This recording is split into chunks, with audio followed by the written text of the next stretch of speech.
Assalamualaikum warahmatullahi wabarakatuh.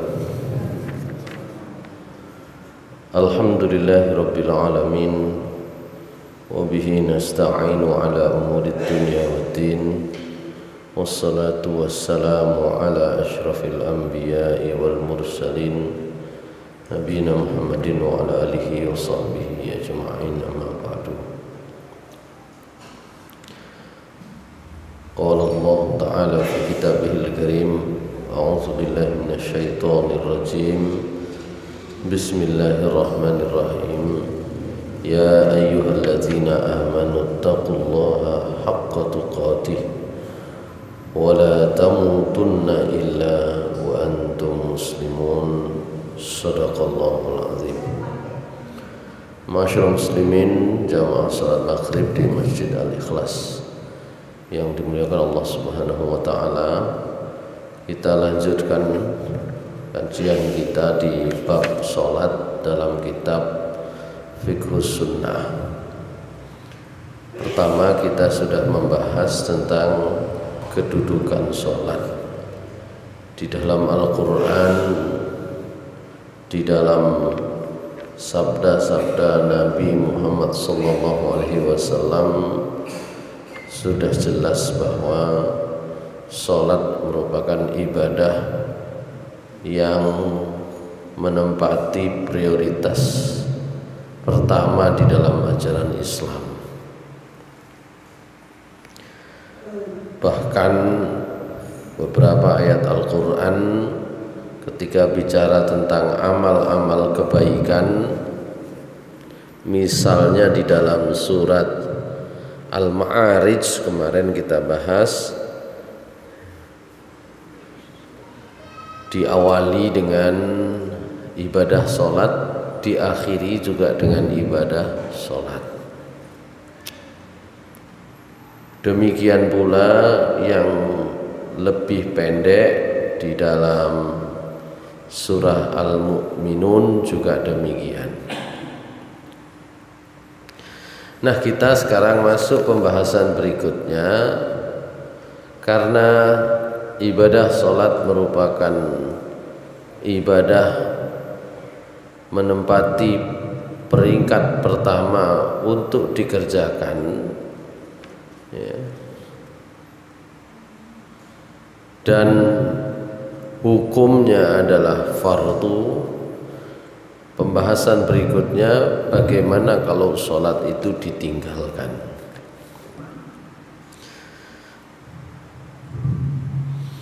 Hukmu tarkis sholat, hukum meninggalkan sholat.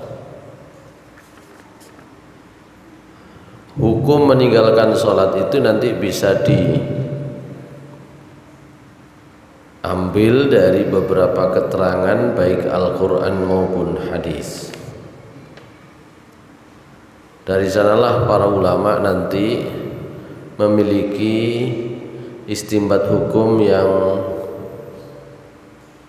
secara umum sama, tapi dalam beberapa hal ada perbedaan pendapat. Tarkus sholati juhudan biha wa ingkaran laha kufrun wa khurujun an millatil Islam bi ijma'il muslimin. Disepakati kaum muslimin bahwa kalau seseorang meninggalkan sholat itu karena memang menentang, mengingkari, tidak menganggapnya sebagai kewajiban, maka orang yang meninggalkan sholat dengan sikap wis kadek sholat-sholatan ya lo gak apa-apa misalnya, atau kaya apa sholat misalnya, itu namanya meninggalkan sholat dengan dasar keyakinan dalam dirinya memang sholat itu gak ono gunane, gak ono kaya apa dan sebagainya. Itu sepakat kaum muslimin, itu sudah keluar dari Islam. amma man tarakaha ma'a imanihi biha wa i'tiqadihi fardiyatiha walakin tarakaha takasulan aw tashaghulan anha bima la yu'addu fi syar'i uzran faqad sarrahat al ahaditsu bi kufrihi wa wujubu qatlihi. Adapun orang yang meninggalkan sholat, gak sembahyang, yang fardu maksudnya,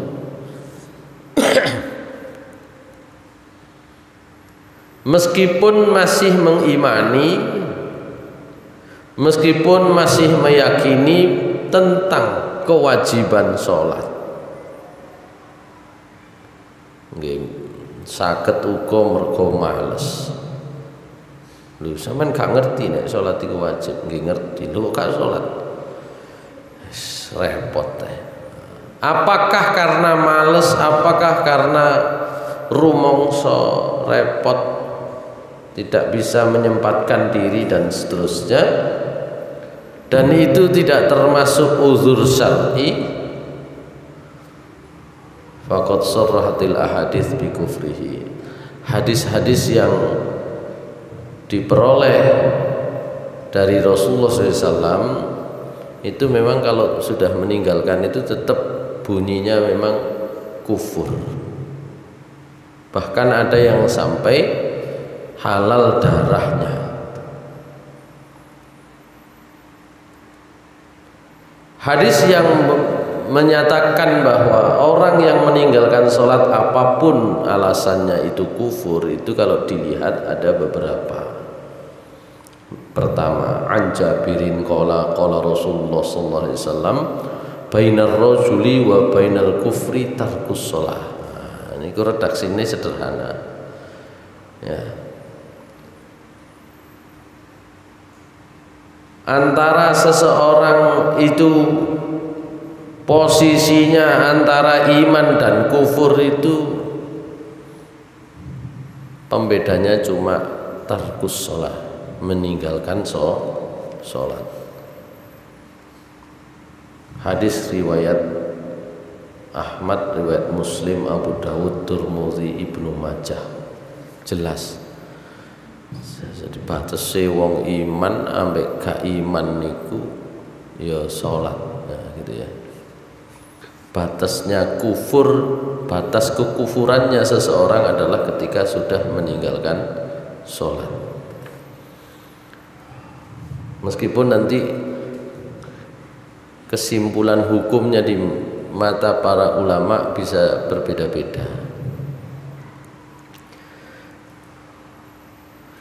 Yang kedua dari Buraidah radhiyallahu anhu, dia menceritakan Rasulullah SAW bersabda, al-ahdul ladzi bainana wa bainahum as-shalah, faman tarakaha faqad kafara. Jadi ikatan perjanjian antara kami dan antara mereka itu adalah sholat. Jadi antara umat Islam pada waktu itu dengan umat lain yang sewaktu-waktu mereka berperang melawan mereka, ya, sewaktu-waktu umat Islam itu iso perang melawan mereka sewaktu-waktu, ya, maka itu adalah sholat. Siapa yang meninggalkan sholat maka sudah kufur. Hadis riwayat Ahmad dan Sunan Tirmidzi, Nasai, Ibnu Majah. Yang ketiga, Abdullah bin Amr bin As dari Nabi SAW, annahu zakara as-salata yawman faqala man hafadha 'alaiha kanat lahu nuran wa burhanan wa najatan yaumal qiyamah wa man lam yuhafiz 'alaiha lam takun lahu nuran wala burhanan wala najatan wa kana yaumal qiyamah ma'a Qarun wa Fir'aun wa Haman wa Ubay bin Khalaf. Riwayat Ahmad, Tabrani, Ibnu Hibban.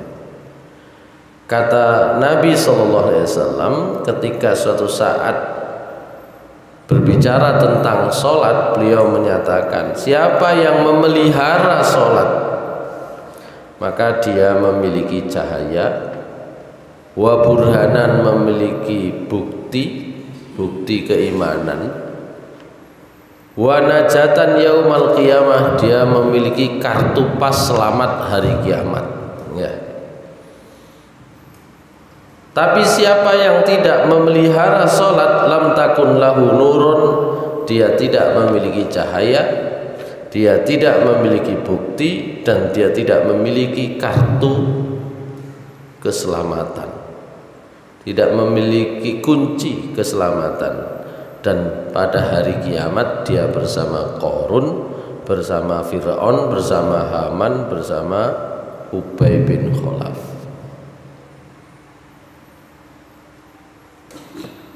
Jadi nek gampangane ya wis padha golongane mriku. Oleh karena itu nanti ada yang menyimpulkan orang meninggalkan sholat maka kufur, gitu ya. Kita lanjutkan dulu beberapa hadisnya. Wa kaunu tarikil muhafadzah 'ala shalat ma'a a'immatil kufri fil akhirah yaqtadi kufruh.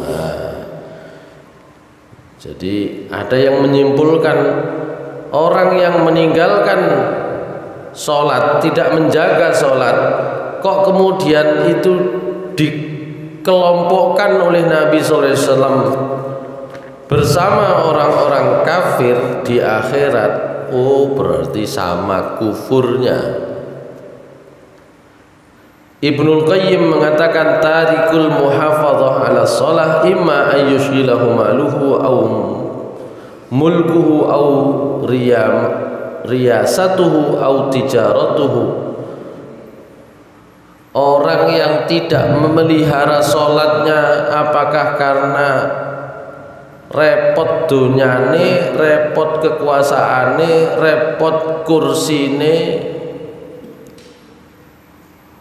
jabatannya maksudnya, atau repot perdagangannya, faman syaghalahu anha maluhu fahuwa maqarun, sing repot gak iso salat mergo nunggoi hartanya maka dia nanti di akhirat bersama Qarun. Gara-gara kekuasaannya kok tidak sholat, gara-gara tugas rono tugas rene misalnya kok tidak sholat, maka dia nanti bersama Fir'aun. Siapa yang tidak sholat gara-gara itu tadi, dinas kesana kemari bersama Haman. Siapa yang tidak sholat karena perdagangannya maka bersama Ubay bin Khalaf. Itu pemahamannya Ibnul Qayyim. Kok iso dikelompokno ngoten niku? Kira-kira ngoten. Ana wong gak salat niku alasane macam-macam. Riwayat yang lain Abdullah bin Syakik al-Uqaili qala kana ashabu Muhammadin sallallahu alaihi wasallam la yarawna syai'an minal a'mal tarkuhu kufrun ghairu shalah. Kata Abdullah bin Syakik al-Uqaili, sahabat-sahabat Nabi Muhammad SAW itu tidak ada yang memiliki pandangan ada amalan yang kalau ditinggalkan seseorang menjadi kufur kecuali sholat. Nek liya-liyane gak sampai ngono. Nah, begitu ya. Sahabat-sahabat Nabi itu memandang bahwa tidak ada satu amalan pun kalau ditinggal itu menjadi kufur kecuali sholat. Yang berikutnya kelima, Muhammad bin Nasr al-Marwazi sami'tu Ishaq yaqul sahha 'anin Nabi sallallahu alaihi wasallam anna tarikas sholati kafirun. Wa kadzalika kana ra'yu ahlul ilmi min ladun Muhammadin sallallahu alaihi wasallam anna tarikus shalah amdan min ghairi udhrin hatta yadhhaba waqtuha kafirun. Tidak dikutip sabda Nabi tapi hanya semacam pernyataan memang beberapa keterangan benar ada dari Nabi Shallallahu Alaihi Wasallam bahwa orang yang meninggalkan sholat itu kafir. Demikian pula pendapat ahli ilmu yang memang semua bersumber dari Nabi Muhammad SAW, bahwa yang meninggalkan sholat dengan sengaja, bukan karena uzur, kok sampai hilang habis waktunya, maka dia itu kafir. Terakhir yang nomor 6, qala Ibnu Hazm wa qad jaa an Umar wa Abdurrahman bin Auf wa Mu'adz bin Jabal wa Abi Hurairah wa ghairihim minas sahabati anna man taraka salata fardin wahidatan muta'ammidatan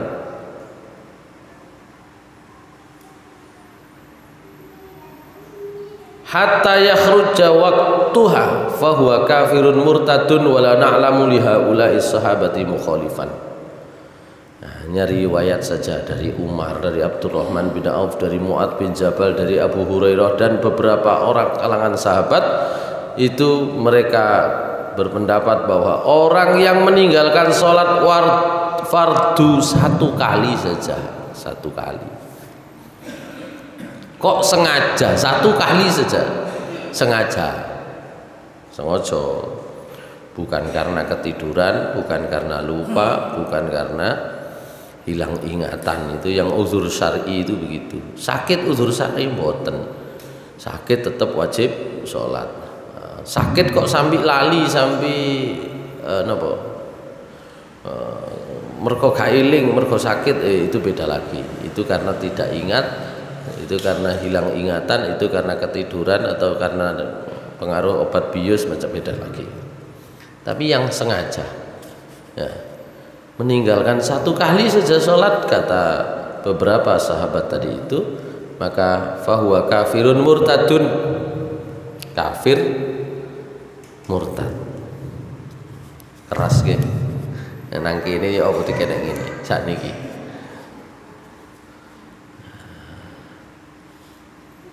Baik, nah itu bedanya, kualitas itu di situ.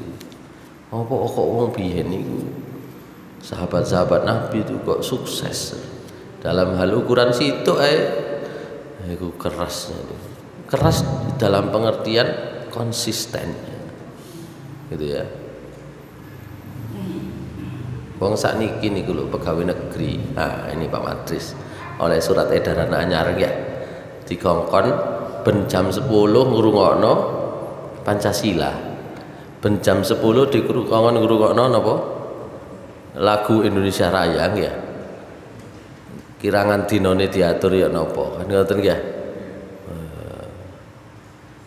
Iku kok direkam. Sing absen digoleki disang kira-kira. Ya, otomatis kan ada perintah, berarti ada konsekuensi. Ben jam 10 dikongkon absene berupa ngrungokno pembacaan Pancasila. Kula wau tumut rapat koordinasi masalah niku pelaksanaannya. Dalam hal ini itu lho, orang itu lho ya gak wani ana sing nolak. Enten sing nolak, Mas yo kira-kira nglakonine abot. Enten sing wani nolak, gak wani. Ya, iki salat. Bahkan itu kalau teknisnya diatur di masa sekarang dengan kerja yang daring, itu kira-kira nang kantor akan dipasangi speaker, ya, ya, jam 10 dibacakan, diperdengarkan lagu Indonesia Raya, dikongkon berdiri dengan sikap hormat. Sampeyan goleki edaran iki lho, kula pun rapat wau. Ngoten lho. Ben jam 10. Nang diae asal nang lingkungan kantor gak sedang tugas perjalanan, ngrungokno niku mandek dhisik. Niki pegawai negeri aktif niki Pak Matris niki Semerap. Ya. Lho, ngoten. Kok umpama gak dilakoni kira-kira ya napa? Sampeyan nek gak dilakoni ya tidak loyal. Maka di dalam agama nek enten ketentuan ngoten ojo akeh diprotes ngono lho. Wong dalam hukum manusia saja bisa mengeluarkan kebijakan begitu kok. Iki gawe urusan sampai tutup akhirat dikai ketegasan bahwa sing ninggalno itu kafir kok kate protes ngoten lho. Begitu. Dalam urusan pekerjaan yang tidak dijamin kehidupannya sepenuhnya, enggak. Jaminannya napa? Nggih gaji. Mantun niku pensiunan, mantun niku BPJS. Liyane boten. Lho ngono niku lho nek gak dilakoni dianggap anti Pancasila. Dan itu sah secara aturan negara dan boleh saja membuat aturan begitu tuh enggak. Boleh saja. Tapi kalau kita pikir lebih jauh, wong sing hukumnya manusia yang sewaktu-waktu bisa juga berubah. Itu saja punya konsekuensi yang berat. Lho napa maneh hukume Gusti Allah sampai tinggal kok konsekuensine njaluk ringan itu terus ya apa kan ngoten. Baik. Itu yang hadis-hadis yang memberikan istimbat hukum bahwa orang yang meninggalkan sholat itu hukumnya kafir. Sekarang yang kedua, amal ahaditsul muslihah biwujubi qatlihi fahiya. Ada juga hadis-hadis yang memberikan keterangan kepada kita bahwa orang yang meninggalkan sholat bahkan dalam tahap tertentu, ya, kriteria tertentu itu halal darahnya, dalam pengertian nanti prakteknya di dalam peperangan nanti ada gitu ya. Nanti An Ibni Abbasin anin Nabi sallallahu alaihi wasallam qala ural Islam wa qawaiduddin salasatun alaihinna ussisal Islam man taraka wahidatan minhunna fa huwa biha kafirun halalud dami.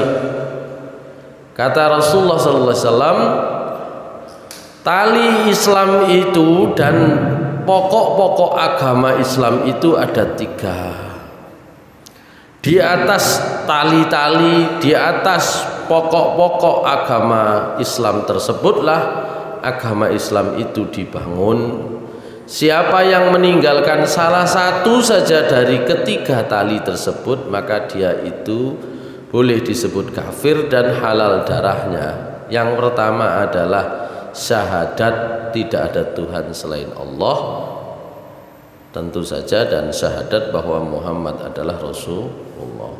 Sapa kok gak gelem nyekseni Gusti Allah itu pangeran, tidak menyekseni, tidak bersaksi bahwa Muhammad Rasulullah, maka kafir dan halal darahnya. Wassalatul maktubah, yang kedua salat fardu. Yang ketiga wasaumu Ramadan, dan puasa Ramadan. Cuma memang nanti dalam pelaksanaannya tentu ada kriteria tentang pernyataan seseorang itu menjadi kafir atau seseorang itu halal darahnya, itu dalam pelaksanaan nanti tentu ada caranya. Wa fi riwayatin ukhra, dalam riwayat yang lain, man taraka minhunna wahidatan fahuwa kafirun billah wa la yuqbalu minhu sarfun wa la adlun wa qad halla damuhu wa maluhu.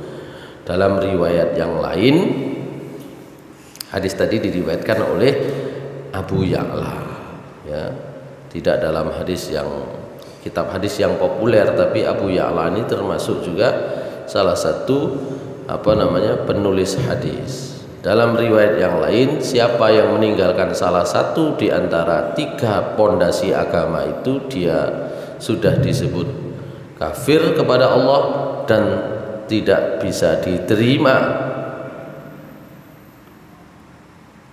sarfun wala adlun. Jadi amalan-amalan lainnya gak ono sing iso ngenteni kalau 3 hal itu ditinggalkan.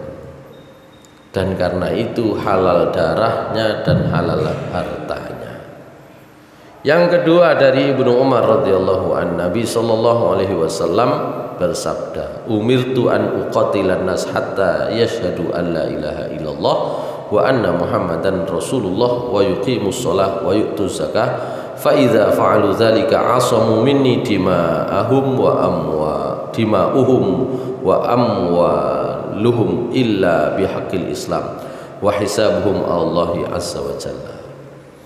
Saya diperintah, kata Rasulullah SAW, untuk memerangi manusia hingga mereka bersyahadat tidak ada Tuhan selain Allah, Muhammad Rasulullah, dan menegakkan sholat serta membayar zakat. Jika mereka mengerjakan itu semua, mereka menjaga diri dariku, menjaga harta mereka dariku, kecuali dengan kewajiban Islam.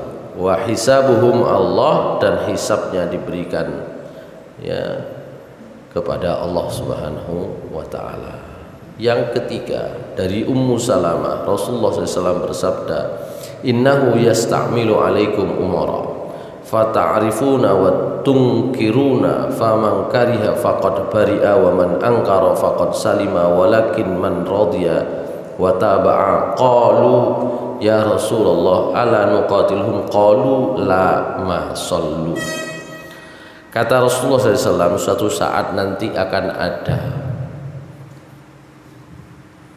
pemimpin-pemimpin yang akan menguasai kalian.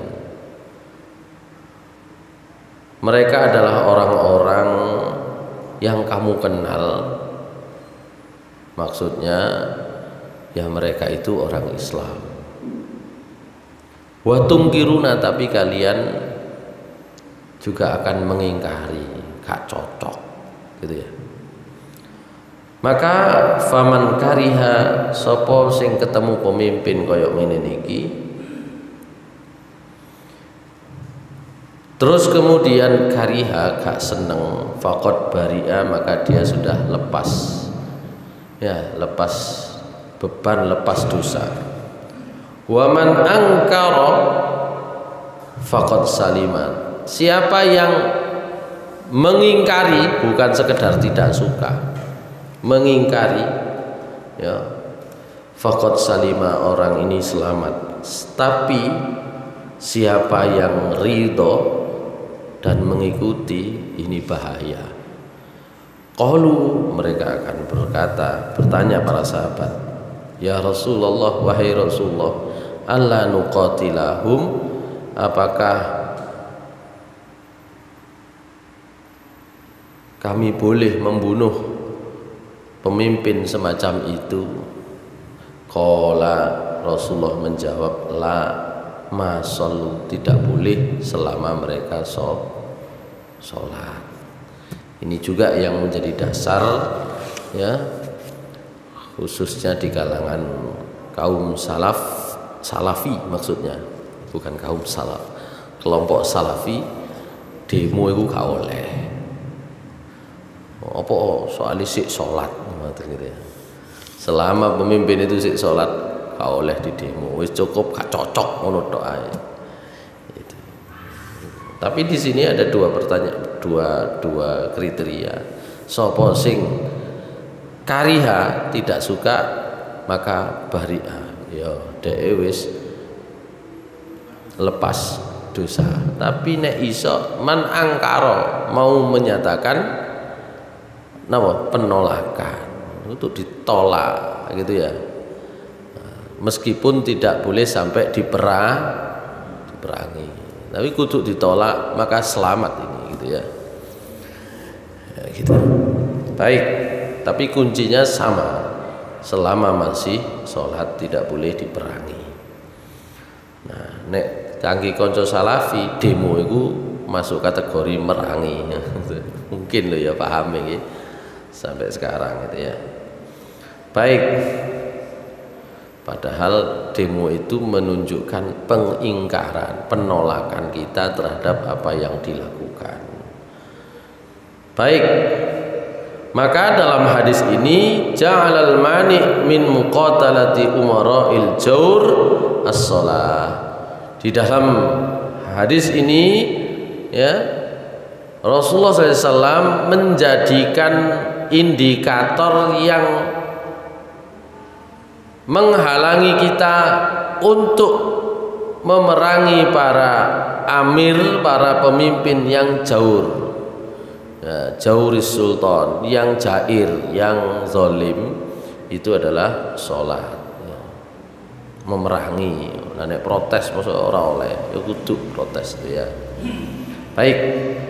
Yang keempat, an Abi Sa'id Al-Khudri qala bu'itsa Aliyun wa huwa bil Yaman, ya.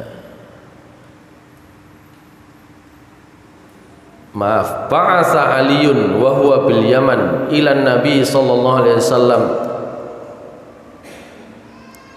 bi Zuhaibatin faqasamaha baina arba'ah faqala rajulun ya Rasulullah ittaqillah faqala wailak awalasta haqqu ahlil ardi ayyattaqillah thumma walla ar-rajul faqala Khalid bin Walid ya Rasulullah ala adribu unuqahu faqala la la'allahu ayyakuna yusalli faqala Khalid wa kam min rajulin yaqulu bilisanihi ma laysa fi qalbihi faqala Nabi sallallahu alaihi wasallam inni lam umiru an unaqiba an qulubin nas wala asyukku butunahum. Mukhtasar min hadis lil Bukhari wa Muslim. Ada sebuah hadis Rasulullah SAW itu sedang membagi harta rampasan perang, ya. Mantun niku nabi niki kedudukannya nabi. Mantun niku enten wong teko rupane gak puas dengan pembagian Nabi itu, maka ditanya, dia protes kepada Nabi Muhammad SAW, ya Rasulullah, wahai Rasulullah, ero nek wong niku nek Muhammad niku Rasul ngerti ngakoni berarti wong Islam, ittaqillah sampean sing wedi nang Gusti Allah. Jadi Nabi dikene ngoten. Faqala, maka Nabi menjawab, wailak, lho sampean iki ya apa? Ya. Awalastu haqqu ahlul ardi ayyattaqillah. Apa aku iku dudu wong sing paling takwa nang Gusti Allah? Begitu jawabnya Nabi. Nah, dijawab begitu, orang itu kemudian berpaling. Summa walla rasul. Laki-laki tersebut kemudian berpaling. Faqala Khalid bin Walid. Khalid bin Walid kemudian menyaut, wahai Rasulullah, boleh saya potong lehernya orang itu? Nabi kemudian menjawab, lah, jangan, la'allahu ayyakuna yusolli, koyoke wong iku sik salat, sik sembahyang, gitu ya. Khalid bin Walid kemudian sik gak puas dengan jawaban Nabi. Wa kam min rajulin yaqulu bilisanhi ma laysa fi qalbi.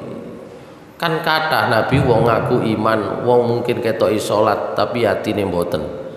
Rasulullah SAW kemudian menjawab, saya tidak diperintah untuk menghakimi apa yang ada di dalam hati seseorang, ya,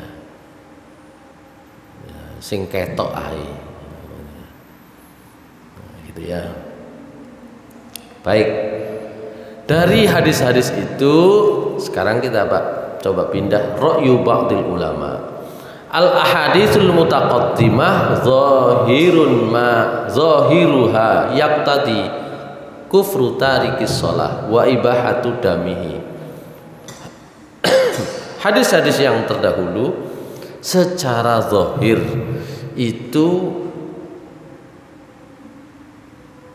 mengandung makna bahwa orang yang meninggalkan sholat itu kafir dan halal darahnya. Walakinna katsiran min ulama'is salaf wal khalaf minhum Abu Hanifah wa Malik wa Syafi'i ala annahu la yukfaru bal yufsaku wa yustatabu.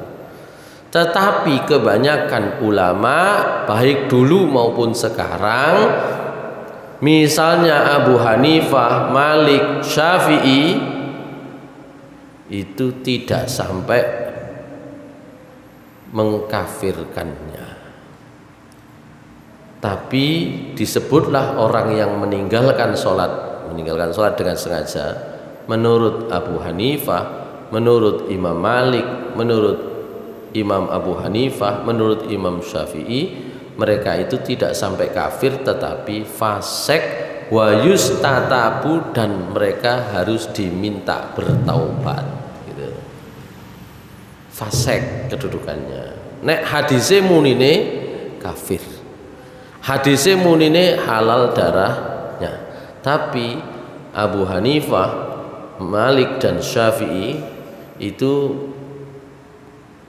berpendapat mereka itu adalah orang dengan status fasik dan diminta untuk bertaubat.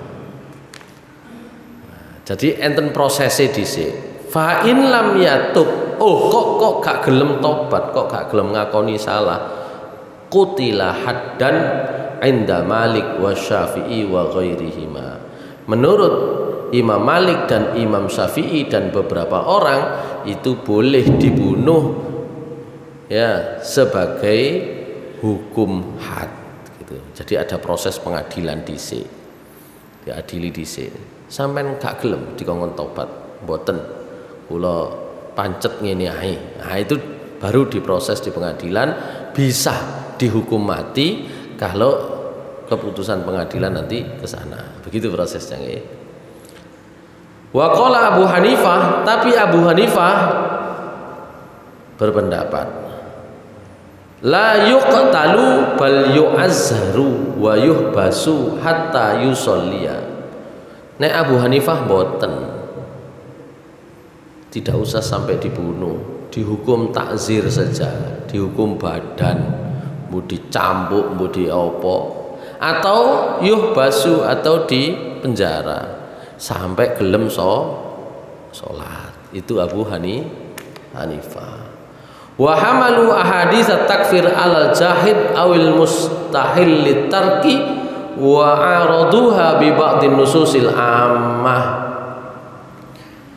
Loh kok bisa hadis-hadis yang jelas kok ini orang ini kafir, jelas orang ini kok halal darahnya, kok bisa dimaknai demikian, tidak sampai kafir, cuma fasik, tidak sampai diperangi, cukup diproses hukum dan seterusnya, diminta bertaubat dan seterusnya. Karena juga ada dalil Al-Quran yang kemudian harus diperhatikan ketika memahami satu hadis, satu ayat. Misalnya firman Allah Subhanahu wa taala yang cukup populer ya, ada di dalam surat An-Nisa ya, baik di ayat 40 pinten niku 46 napa 43, dan satu lagi di surat An-Nisa ayat 116.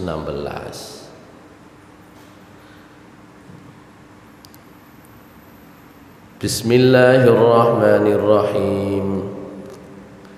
Innallaha la yaghfiru an yushraka bihi wa yaghfiru ma duna dzalika liman yasha.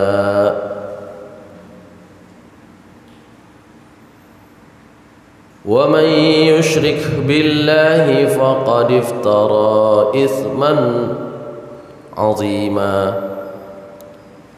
An-Nisa ayat pinten? Petang puluh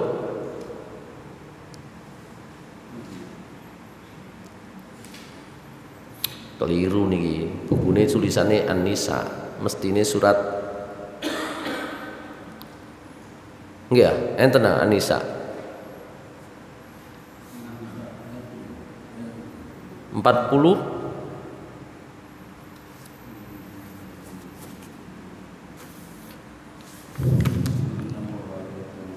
Innallaha la yaghfiru ay yushraka bihi wa yaghfiru. Ayat pinten? Ayat 40 ta? Mosok sih? Wah, sanes.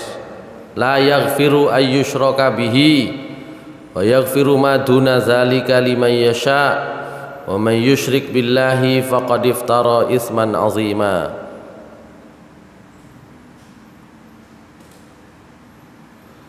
Kau ono ya surat An-Nisa. Keliru tulisan ini. Ada di surat Al-Maidah kula maca mriki mawon. Coba surah Al-Maidah 40.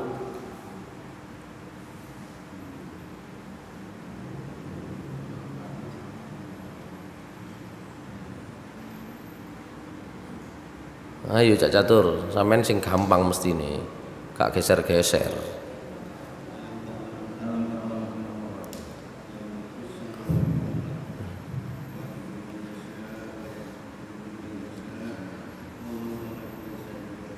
Oh, ayat pinten niku? 46.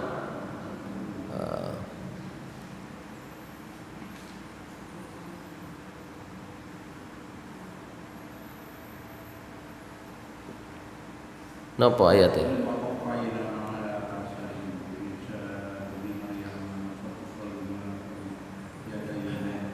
Kok kalau sing ketemu ini golek ini?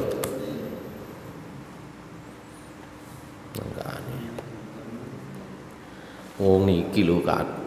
Ada di 2 tempat.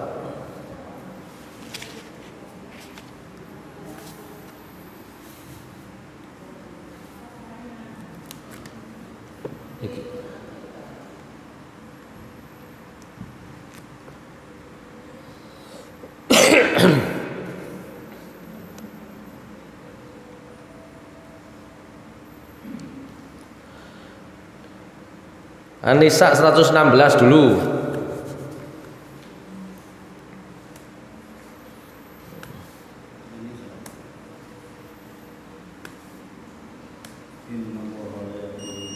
Loh. Nggih. Bener niku.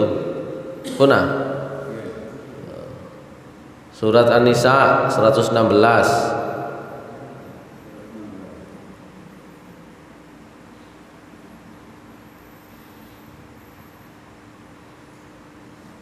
Pun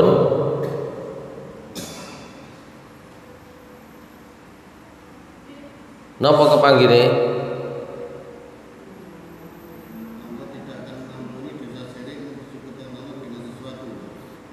Nggih.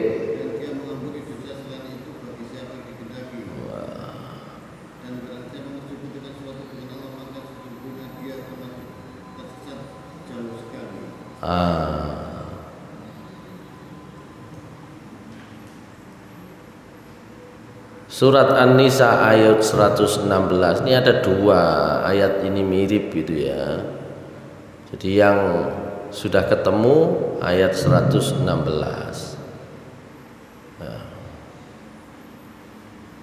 Innallaha la yaghfiru an yushraka bihi wa yaghfiru ma duna dzalika liman yasha.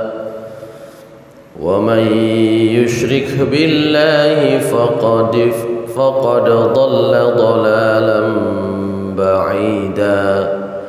Ini di An-Nisa 116. Satu lagi belakangnya itu faqadif tara itsman azima.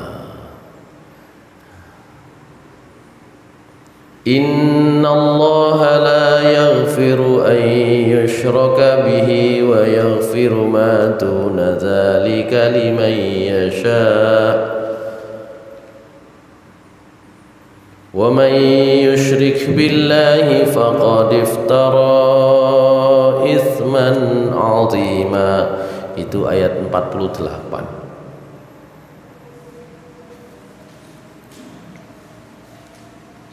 Surat An-Nisa ayat 48.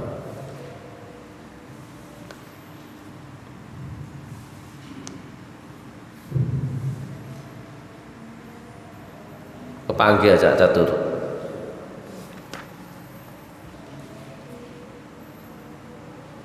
Jadi berdasarkan ayat ini tadi baik Abu Hanifah, Imam Malik, Imam Syafi'i berpendapat siapa yang berdosa selain dosa syirik masih mungkin diampuni oleh Allah Subhanahu wa taala. Oleh karena itu kalau ada orang yang tidak melaksanakan sholat masih mungkin diampuni. Nah, begitu. Itu sederhananya kalau dipertemukan hadis-hadis yang tadi kita baca dengan ayat ini. Sebagaimana juga hadisnya Abu Hurairah bahwa Rasulullah SAW bersabda, likulli nabiyyin da'watun mustajabatun fata'ajjala kullu nabiyyin da'watahu wa inni ikhtaba'tu da'wati syafa'atan li ummati yaumal qiyamah fahiya na'ilah insyaallah man mata la yusyrik billahi syai'an. Kata Rasulullah SAW, setiap nabi itu punya satu doa yang mustajabah. Nabi-nabi sebelum Nabi Muhammad itu sudah memintakan doa ini dulu ketika masih hidup. Sementara saya, kata Nabi SAW, ya, memilih doa saya yang nanti mustajabah itu tak tunda pada hari kiamat sebagai syafaat, sebagai penolong bagi umatku hari kiamat. Maka insya Allah, kata Nabi, itu akan diperoleh oleh umatku man mata wa la yusyrik billahi syai'a, siapa yang mati tidak dalam keadaan syirik kepada Allah. Dan dalam riwayat yang lain dari Abu Hurairah juga, kalau tadi hadis riwayat Muslim, ini hadis riwayat Bukhari, Rasulullah SAW bersabda, as'adun nasi bi syafaati man qala la ilaha illallah khalisan min qalbihi. Orang yang paling bahagia dengan syafaatku pada hari kiamat adalah orang yang dulu pernah berkata la ilaha illallah ikhlas dari hatinya. Nah, ini nanti dalam Islam ada dulu itu kelompok-kelompok. Pernah mungkin sepintas saya sampaikan, ada yang namanya Murji'ah, ada yang namanya Khawarij, ada yang namanya Ahlus Sunnah wal Jamaah, ada namanya Mu'tazilah.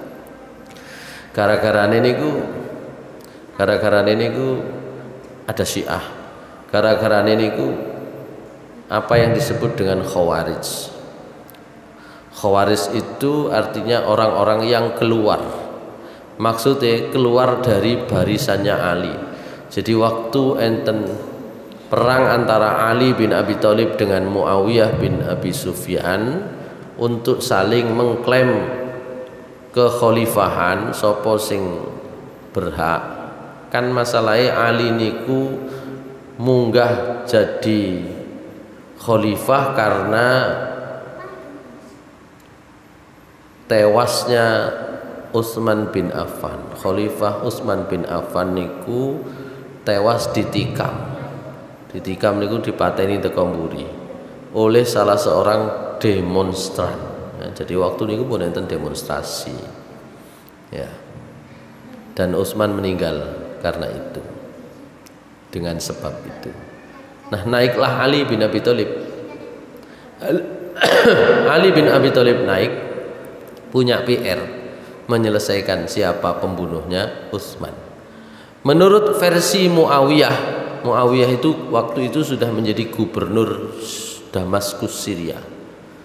Ya, Muawiyah niku kerabatnya Utsman bin Affan. Menurut Muawiyah, PR itu harus diselesaikan oleh khalifah. Ya, untuk mengusut pembunuh Utsman. Dan kesimpulan Muawiyah, Ali bin Abi Thalib sebagai khalifah tidak pernah punya keinginan menyelesaikan kasus itu. Sing materi kalau sing dicekel, sing demo kalau sing dicekel, meskipun sudah tahu. Nah, begitu. Terjadilah akhirnya setelah beberapa kali negosiasi alat, perang antara Muawiyah dan Ali. Dan ketika Muawiyah dan Ali ini perang, diakhiri dengan pergantian kepemimpinan, Muawiyah naik menggantikan Ali bin Abi Thalib. Ada prosesnya yang panjang, itu namanya proses tahkim. Nah rupanya kalau bahasa sekarang, kudetanya Muawiyah terhadap Ali ini kok sama Ali bin Abi Thalib dibiarkan, tidak dilawan. Maka sebagian pendukung Ali menyatakan keluar. Nek cara sakniki gawe partai dhewe. Nek cara sakniki moro metu gawe partai dhewe cara sakniki. Kalau sakniki kan paling gawe partai dhewe. Tapi Khawarij ini kemudian membentuk grup untuk membunuh Ali bin Abi Thalib. Wonten sing ditugasi membunuh Ali, ada yang ditugasi membunuh Muawiyah, ada yang ditugasi membunuh dua orang yang lain. Itu ada grupnya. Grup itu kemudian mereka bertugas. Yang bertugas membunuh Ali bin Abi Thalib itu sukses. Nah, itu namanya Abdurrahman bin Muljam. Sukses. Pertanyaannya, kok bisa orang Islam membunuh orang Islam? Nah, begitu. Maka kata mereka yang bertugas, termasuk kelompok yang memberi tugas namanya Khawarij itu, orang Islam masih syahadat, masih sholat, kalau berdosa besar sama dengan kafir. Dalile apa? Dalile surah Al-Maidah ayat 44, 45, 47. Ngoten.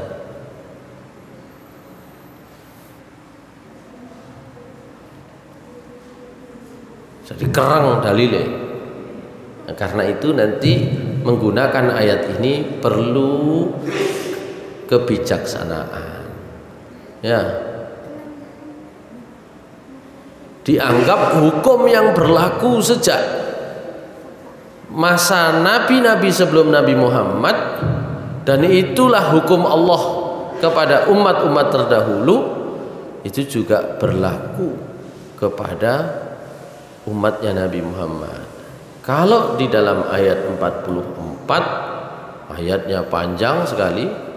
Nah, di akhir ayat itu Allah Subhanahu wa taala berfirman. Ini kan bicara tentang Taurat, ya. Tapi nek dipotong burine tok. Wa man lam yahkum bima anzalallahu faulaika humul kafirun. Siapa yang tidak berhukum dengan apa yang sudah diturunkan Allah, maka mereka adalah orang-orang yang kafir. Ya. Ini ayat ini bicara tentang Bani Israil ini. Kalau kita baca dari awal, tapi nek diwaca mburine tok, niku nanti khawatir salah terap diterapkan. Jadi kalau saya baca dari awal, inna anzalna at-taurata fiha hudaw wa nurun yahkumu bihan nabiyyuna alladhina aslamu يحكم بها النبيون الذين أسلموا للذين هادوا والربانيون والأحبار بما استحفظوا من كتاب الله وكانوا عليه شهداء فلا تخشوا الناس واخشوني ولا تشتروا بآياتي ثمنا قليلا وَمَنْ لَمْ يَحْكُمْ بِمَا أَنْزَلَ اللَّهُ فَأُولَئِكَ هُمُ الْكَافِرُونَ. Itu nanti silakan dibaca dengan lengkap ya. Nah demikian pula yang kedua, وَكَتَبْنَا عَلَيْهِمْ فِيهَا أَنَّ النَّفْسَ بِالنَّفْسِ وَالْعَيْنَ بِالْعَيْنِ وَالْأَنْفَ بِالْأَنْفِ وَالْأُذُنَ بِالْأُذُنِ وَالسِّنَّ بِالسِّنِّ وَالْجُرُوحَ قِصَاصٌ فَمَنْ تَصَدَّقَ بِهِ فَهُوَ كَفَّارَةٌ لَهُ ومن لم يحكم بما أنزل الله فأولئك هم الظالمون. Siapa yang tidak berhukum dengan hukum Allah, zalim. Dilewati ayat 46 ya, bicara tentang Nabi Isa yang juga menerima kitab yaitu Injil ya. Oleh karena itu di ayat 47 wal yahkum ahlul injili bima anzalallahu fihi wa man lam yahkum bima anzalallahu faulaika humul fasiqun. Baik. Baru nanti di ayat 48 bicara Al-Qur'an. Tapi tidak ditutup dengan kalimat tadi itu. Baik. Nah, sinten Ali bin Abi Thalib kenapa kok sampai dibunuh? Apa hak kita membunuh orang Islam, apalagi pemimpin umat Islam, apalagi kerabat Nabi, mantu Nabi, sahabat terbaik dan seterusnya. Jawabannya itu tadi. Karena Ali tidak melaksanakan hukum Allah. Itu orang Khawarij. Dan kemudian melahirkan perselisihan. Mosok yo ngono. Sebagian umat yang lain akhirnya memiliki pendapat namanya irja. Murji'ah kelompoknya. Murji'ah niku cocok nek wong sakniki. Wis gak usah melok ngukumi wong lah, sembarang urusane buri. Urusan nanti urusan dengan Allah, itu namanya irja. Mohon maaf. Itu namanya murji'ah. Sehingga kelompok murji'ah nanti ada yang juga ekstrim. Kelompok Khawarij ekstrim, dosa besar kafir. Asale dosa politik seperti Ali bin Abi Thalib. Mangke dosa zina, dosa-dosa besar yang lain kafir. Nah, kemudian melahirkan kelompok pembanding. Yo cok ngono kok cik gampange mengkafirkan orang. Asal wong itu tahu syahadat. Tadi itu hadisnya ada. Tadi itu ayatnya ya. Surah An-Nisa ayat 48 dan 116. Pokoknya gak musyrik yo. Masih mungkin diampuni dosanya. Nanti ada kaum murji'ah itu yang juga ekstrim. Wong tahu muni la ilaha illallah pisan naik. Itu tidak merubah imannya sama sekali, masih gak sholat, masih dosane akeh. Itu ekstrim. Jadi masih orang tahu sholat, sudah meninggalkan sholat. Kalau pernah menyatakan la ilaha illallah, ono kesempatan diampuni oleh Allah di akhirat. Oleh karena itu jangan dihukumi kafir. Itu nanti yang ekstrim. Sehingga kaum murji'ah yang ekstrim itu kemudian juga menyisakan perdebatan. Kok ngono, kok si enak wong urip tau muni la ilaha illallah pisan, engko si ono kesempatan selamat. Akhirnya nanti muncul namanya Mu'tazilah. Jare wong Mu'tazilah, gara-gara Mu'tazilah niku Wasil bin Atha niku cake dadi murite Hasan Al-Basri. Hasan Al-Basri itu seorang ulama dari kalangan tabi'in. Ditakoni ngoten wau meneng rupane. Gak dijawab. Soalnya pertanyaannya mancing-mancing. Hasan Al-Basri wong sing iman terus dosa besar itu kafir apa Islam? Nek jawab kafir engko diarani Khawarij. Nek pancet Islam engko diarani Murji'ah. Hasan Al-Basri gak jawab. Iki pertanyaan mek mancing-mancing tok, ngarai rame. Lho rupane gak dijawab itu gak puas, namanya Wasil bin Atha. Muridnya gak puas, nyengkri. Ya. Maka disebutlah Wasil bin Atha itu iktazala. Ya, nyengkri teko gurune. Ya. Menyendiri dari gurunya namanya Hasan Al-Basri. Gawe kelompok dhewe, gawe pendapat dhewe. Jare Wasil bin Atha, orang Islam yang berdosa besar itu nanti tidak kafir, tidak mukmin, tidak di surga, tidak di neraka. Ngoten ceritane. Wah, nok maneh nggone siji. Nek kaum Khawarij pokoke dosa besar, kafir, neraka. Itu ya. Nek wong Murji'ah pokoke tahu syahadat, Islam, iman, gak pengaruh amale, swarga. Ngoten. Lah Wasil bin Atha rupane duwe pendapat dhewe. Orang iman, orang Islam yang berdosa besar tidak kafir, tidak mukmin. Oleh karena itu tempatnya kalau orang kafir di neraka, orang mukmin di surga.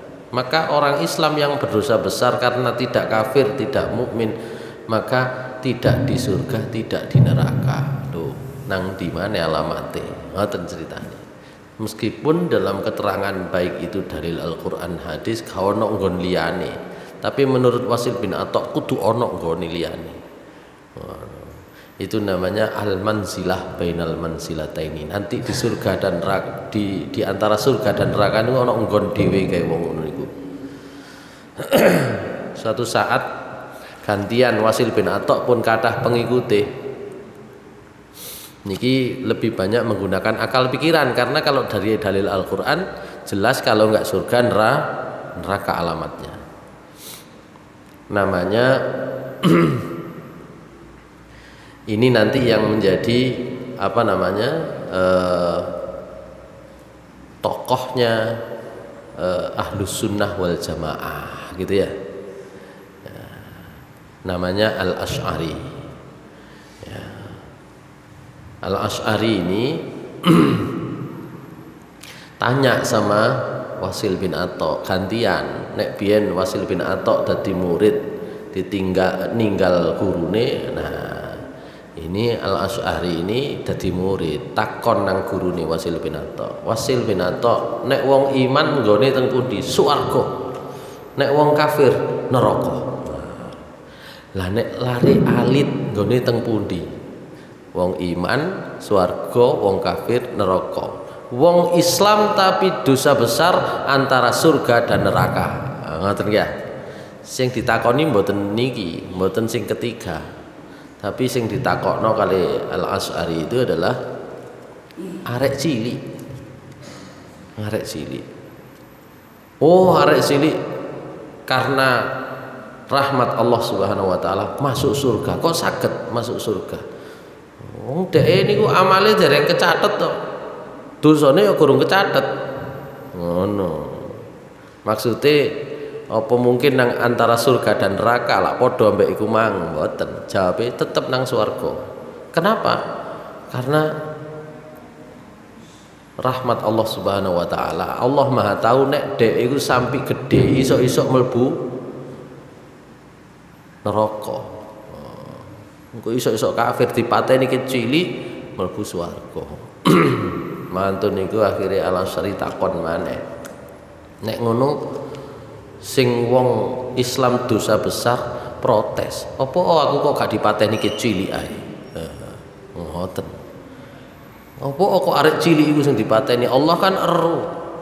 Apa kok gak aku sing dipateni cilik? Nah, begitu. Gak iso jawab gantian akhirnya apa sinten Al-Asy'ari kemudian gak melok pengajiannya Wasil bin Atha, kemudian punya pendapat semuanya akan ditimbang. Ngoten. Wae wong Islam pokoke dhek tahu syahadat kok ana timbangane.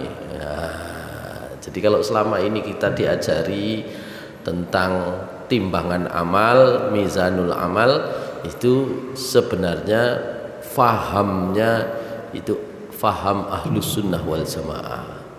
Kalau dilihat dari faham, dalilnya ada. Semua tadi pakai dalil, orang Murji'ah pakai dalil, orang Khawarij pakai dalil, orang gitu. Semua pakai dalil. Nah, gitu. Cuma gini wow, mana dalil yang komprehensif? Al-Asy'ari banyak menggunakan ayat-ayat tentang timbangan amal. Faman ya'mal mithqala dzarratin khairan yarah wa man ya'mal mithqala dzarratin syarran yarah. Yang lain-lain tidak dinafikan, tapi diposisikan pada tempatnya masing-masing. Kalau kafirnya kafir yang jelas, selesai. Nah, gitu. Yang dipermasalahkan tadi kan statusnya orang Islam, termasuk yang kita bahas orang Islam yang meninggalkan sholat itu. Karena itulah para ulama ya sing rodok cenderung ke Murji'ah tapi tidak sampai menyepakati pendapatnya Murji'ah, itu ya tadi kita sebut ada namanya Abu Hanifah, ada namanya Asy-Syafi'i dan Malik. Itu semua adalah masuk kategori Ahlus Sunnah wal Jamaah. Itu dalam pemikiran. Ya. Kita itu suatu saat tidak bisa menafikan dikelompokkan secara pemikiran. Nek karepe awak dhewe kaya gak usah dikelompok-kelompokno, tapi tidak dalam kategori pemikiran kita itu tetap ada pengelompokannya gitu. Maka secara pengelompokan pemikiran Abu Hanifah, kemudian Imam Syafi'i, Imam Malik itu termasuk Imam Ahmad bin Hambal itu masuk kategori Ahlus Sunnah wal Jamaah dalam pengertian tidak segampang orang Khawarij mengkafirkan, tidak seperti orang Murji'ah yang menyepelekan, juga tidak seperti orang Syiah. Kalau orang Syiah beda lagi nanti, gitu ya. Syiah itu yang hanya mengakui Ali dan keturunannya, ya sebagai pembawa risalah setelah Nabi. Ya. Engkau sahabat-sahabat lain gak dianggap, itu memang agak beda nanti. Tidak juga seperti Mu'tazilah tadi itu yang cenderung menggunakan akal pikiran, mengabaikan ayat-ayat Al-Quran yang jelas tentang surga dan neraka di akhirat itu. Gitu. Jadi akhirnya masuk kategori Ahlus Sunnah wal Jamaah.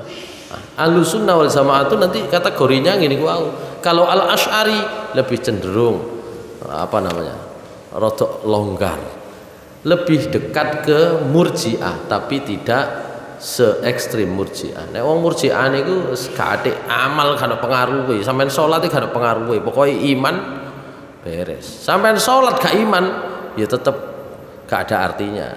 Ya gak salat tapi iman tetep bobote antep, itu Murji'ah itu ekstrim. Nah, Ahlus Sunnah wal Jamaah tidak sampai ke sana. Karena itu tidak aneh kalau kemudian dalam hal pendapat ini Imam Syafi'i, Imam Abu Hanifah, Imam Malik terkait dengan orang yang meninggalkan sholat secara sengaja itu tidak sampai mengkategorikan kafir. Fasik diminta untuk bertaubat. Kalau tidak mau bertobat baru diproses hukum.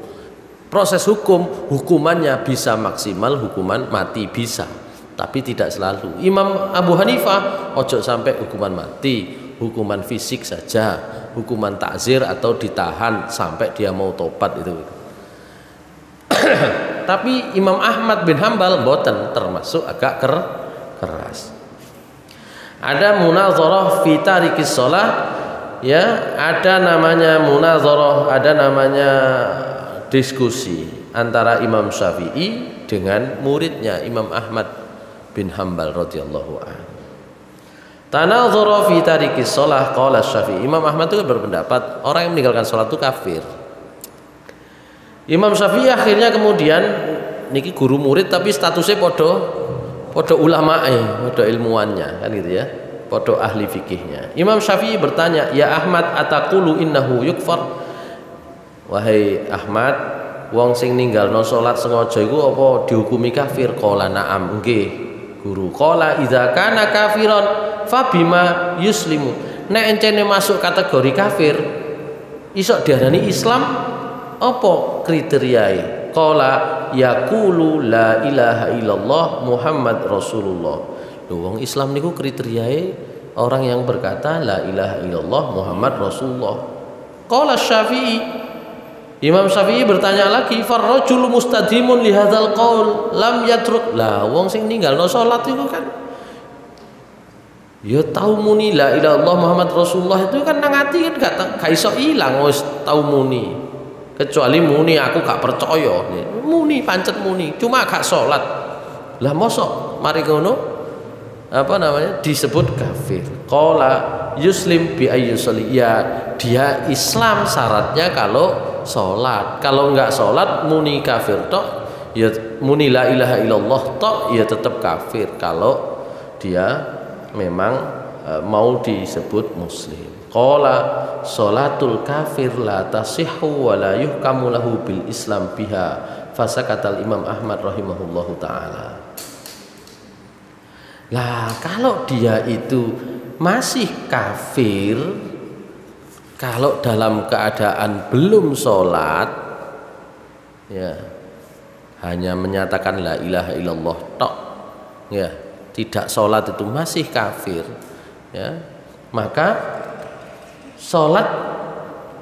sholatnya orang kafir itu kan tidak sah. Kalau ukurannya itu sholat, lah orang sholat itu kan sholatnya kan tetap tidak sah. Jarine Imam Ahmad syarate wong Islam iku la ilaha illallah Muhammadur Rasulullah dan sholat, gitu ya. Mari ngono ditakoni Imam Syafi'i. Baik, kan kaitane niku wau indikatore sholat. Kalau indikatornya hanya la ilaha illallah Muhammad Rasulullah gak jangkep. Oleh karena itu sholat. Berarti indikatornya wong Islam itu apa? Sholat. Nah, gitu. Jadi kan ada dua indikator. Indikatornya apa? La ilaha illallah tok apa sholat. Pertama, kalau meninggalkan sholat kafir. Sikta. Nek ngono indikatornya itu la ilaha illallah Muhammad Rasulullah atau sholat. Sholat. Akhirnya sholat. Maka Imam Syafi'i berpendapat, lah orang kafir itu kan sholat. Umpama sholat dia tidak sah sholatnya, ya kan? Kalau dia nggak syahadat, ukurannya keislaman di mana? Kan awalnya itu tadi, awalnya dia menganggap sholat. Maka Imam Ahmad karena tidak bisa menjawab, Imam Syafi'i kemudian menyimpulkan bahwa ya tetap ukuran keislaman seseorang adalah syahadatnya. Nah, begitu. Meskipun diamnya Imam Ahmad tidak menunjukkan sepakat dengan Imam Syafi'i. Imam Ahmad tetap sholat ukurannya itu mari syahadat itu ono urutane sholat itu untuk disebut Islam gitu. Jadi disitulah perbedaan pendapat. Tiga ulama besar, Imam Syafi'i, Imam Malik dan Imam Abu Hanifah berpendapat orang yang meninggalkan sholat dengan sengaja tidak sampai kafir, gitu ya. Nah, kalau di sini saya kira selesai. Gaya hukum, gaya keputusan Indiae pun semerap niku ya langkah yang diambil. Tapi kalau dalam konteks untuk mengajak orang, ya tentu kita perlu menyesuaikan, kan gitu ya. Kalau dalam konteks ingin memberikan warning, peringatan kepada orang, maka kita harus tegas menyatakan Rasulullah SAW bersabda bedane wong Islam ambek wong kafir iku sholat, ya gitu ya, jelas ya, untuk memberi peringatan. Tapi nek untuk berdakwah kepada yang belum sholat dikenek ngono dhisik iso gak mlebu-mlebu tambahan kan ngoten ya. Nah, begitu. Jadi itu terkait dengan konteks penggunaannya, terkait dengan strategi di dalam berdakwah. Baik, saya kira itu yang bisa kita bahas di kalangan ulama tentang orang yang meninggalkan sholat masih ada perbedaan, meskipun kita tahu di kalangan sahabat sepakat, di kalangan umat Islam sepakat sesungguhnya hadis-hadis dari Rasulullah SAW jelas kriteria yang menegaskan keislaman seseorang itu ya sholat itu gitu ya. Cuma dalam menghukumi kok hukum itu diterapkan menjadi hukum positif, itu yang kemudian para ulama ini berbeda pendapat. Kalau hanya sebagai hukum yang sifatnya teori selesai gitu ya. Ini kan masalahnya prakteknya. Kata Imam Abu Hanifah, nek dipraktekno ojo sampai dihukumi kafir, dihukumi fasik, kemudian diminta bertaubat, boleh dihukum dengan hukum fisik boleh gitu ya. Tapi tidak sampai dibunuh gitu. Imam Syafi'i masih keras, bisa dihukum bunuh, bisa gitu ya. Baik, itu yang kita bahas. Di pertemuan akan datang kita akan membahas tentang jumlah sholat fardu dan waktu-waktunya gitu ya. Jumlah sholat fardu dan waktu-waktunya. Aku qouli hadza wa astaghfirullahi wa lakum. Assalamualaikum warahmatullahi wabarakatuh.